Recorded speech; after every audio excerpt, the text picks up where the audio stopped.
हरे कृष्णा। मेरा नाम है डॉक्टर प्रतीक चौहान। इस वीडियो में मैं आज आपको बताऊंगा कि सिम्टम्स कितने इम्पोर्टेंट होते हैं। सिम्टम्स जो हम होम्योपैथी में देते हैं ये कितने इम्पोर्टेंट होते हैं और किस तरह से वर्क करते हैं, बिल्कुल आपको जस्ट एग्जाम्पल के साथ में। लगभग 1 महीने से मेरे एक कोलीग होम्योपैथी के चिकित्सक एक बच्चे का ट्रीटमेंट कर रहे थे जिसको फुंसियाँ निकल रही थी। अब बहुत सारी फुंसियाँ उसके निकल रही थी। उन्होंने दवाइयाँ बहुत अच्छी अच्छी दवाई दी थी। मर्कसोल दी, गन पाउडर दिया, हिपरसल्फ दी, ग्रेफाइट दी, साइलिशिया दी, अलग अलग पोटेंसी में दिया। साथ में इचनीशिया दिया खून साफ करने के लिए। अच्छा, नीम का सिरप भी दे दिया छोटे से बच्चे को, परंतु उसकी फुंसियाँ ठीक होने का नाम नहीं ले रही। साथ में उसके यहाँ पे ग्रंथियाँ फूल के बहुत मोटी मोटी हो गई। पैरोटिड ग्लैंड्स उसकी फूल के बहुत मोटी मोटी हो गई। फिर क्या हुआ कि फुंसी तो उसको निकल ली थी, साथ में फिर उसकी सबेसिस ग्लैंड्स फूलनी शुरू हो गई, दो हमारे पसीने वाली ग्रंथियाँ होती हैं। अब ये क्या नया झोल हो गया। तो उस चिकित्सक ने कहा कि एक बार आप, जब पेरेंट्स को डर लगा कि यार हमारे बच्चे को तो यहाँ पे भी गांठ निकल गई है, होम्योपैथी का हम इलाज कर रहे हैं और यहाँ पे भी गांठ निकल गई, यहाँ पे भी गांठ निकल गई, तो फूट ही नहीं रही, ये तो दिन ब दिन मोटी होती जा रही हैं। फिर उन्होंने दिखाया एक एलोपैथी चिकित्सक को जो कि बच्चों का स्पेशलिस्ट डॉक्टर था। चलिए, उस बंदे ने भी अपना पूरा जोर लगा दिया। 7 दिन तक एंटीबायोटिक दी, बहुत अच्छी अच्छी एंटीबायोटिक, काफ़ी हाई डोज की एंटीबायोटिक दी, बट नो रिलीफ। वो प्रॉब्लम बढ़ती गई। अब डॉक्टर ने ये कहा माँ बाप से कि बच्चे को टीबी की दवाई खिलानी पड़ेगी, क्योंकि बच्चे को यहाँ भी गांठ है, यहाँ भी गांठ है, गर्दन में भी गांठ है, बच्चे को यहाँ भी गांठें हो गई हैं और बच्चे को लगातार फुंसी निकल रही है और बच्चा आपका दुबला होता जा रहा है, बच्चे को टीबी हो गया। अब बच्चे को खिलाओ 6 महीने तक टीबी की दवाई। उन्होंने 1-2 रिश्तेदार से संपर्क किया तो उन्होंने कहा कि नहीं टीबी की दवाई नहीं खिलाना। वो फिर से वापस उन्हीं होम्योपैथी डॉक्टर के पास गए। उन्होंने कहा डॉक्टर साहब आप ही करो, हम नहीं जानते, आप हमारे बच्चे को ठीक करो। बिकॉज वो उनके फैमिली डॉक्टर थे। अब उन डॉक्टर को समझ में नहीं आया कि वो उनको क्या दवाई दें। उन्होंने मेरे पास कॉल किया। मेरे पास कॉल करने के बाद में उनसे पूछा कि यार बच्चा ऐसे ऐसे है, मैंने सभी दवाइयाँ दे दी हैं। तो मैंने भी छूटते ही कहा अरे यार एक काम करो, बच्चे को मर्कसोल दे दो 200 में, बच्चा ठीक हो जाएगा।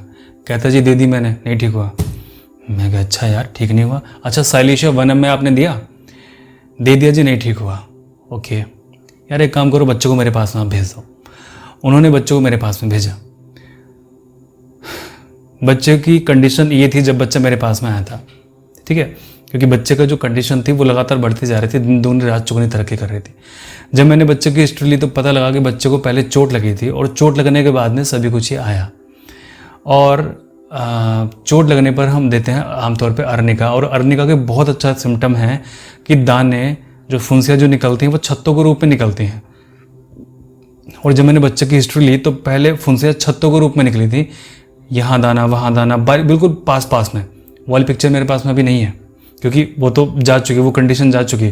कंडीशन इससे वर्स हो गई थी, मतलब कि ग्लैंड्स फूलनी स्टार्ट हो गई थी जिनमें पस ही नहीं पड़ रहा था। भाई पहले तो ये था फुंसी बनती थी, पस पड़ता था, फूट के सब साफ, परंतु अभी तो फूट ही नहीं रही। अब तो ऑपरेशन कराने की नौबत आ गई है उस चीज़ को।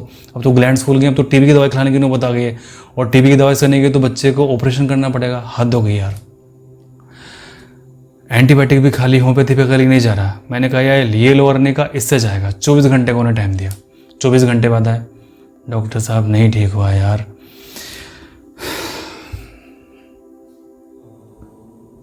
यहां फंस गया। मतलब इतनी अच्छी दवाई देने के बावजूद भी बच्चा ठीक क्यों नहीं हो पा रहा है।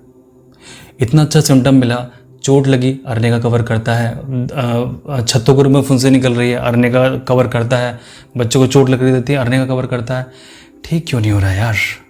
ठीक है, मैंने कहा वेटिंग एरिया में वेट कीजिए, मुझे आपके बच्चे को ऑब्जर्व करना है, बच्चे को छोड़ दीजिए जैसा वो कुछ भी वो कर रहा है।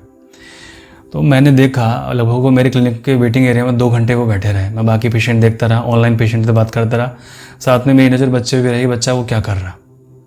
ठीक है, अब जब भी बच्चा कुछ करता वो बच्चा जोर लगा के चिल्लाता जितनी उसके अंदर ताकत थी, और जोर से चिल्लाने के बाद में 1-2 मिनट वो रोता, और जैसे ही पेरेंट्स उसकी जिद को पूरी करते वो तुरंत हंसना स्टार्ट कर देता।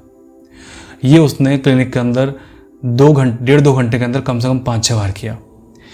जब मैंने ऑनलाइन पेशेंट, मैंने 2 पेशेंट ऑनलाइन देख लिए, 3-4 पेशेंट मैंने क्लिनिक पर देख लिए, फिर मैंने उनको बुलाया कि अब अंदर आ जाइए। मैंने बोला क्या कर रहा है बच्चा आपका ये?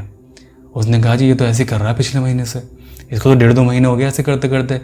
अगर इसकी जिद हम पूरी ना करो तो इसी तरह से चिल्ला चिल्ला कर रोता है, आंसू से भर जाता है, चेहरा लाल कर लेता है, और जैसे ही वो जिद पूरी कर दो तो हंसना स्टार्ट हो जाता है। अब समझ में आया कि इसको फुंसियाँ क्यों निकल रही हैं, अब समझ में आया कि इसको ये ग्लैंड्स क्यों निकल रही हैं।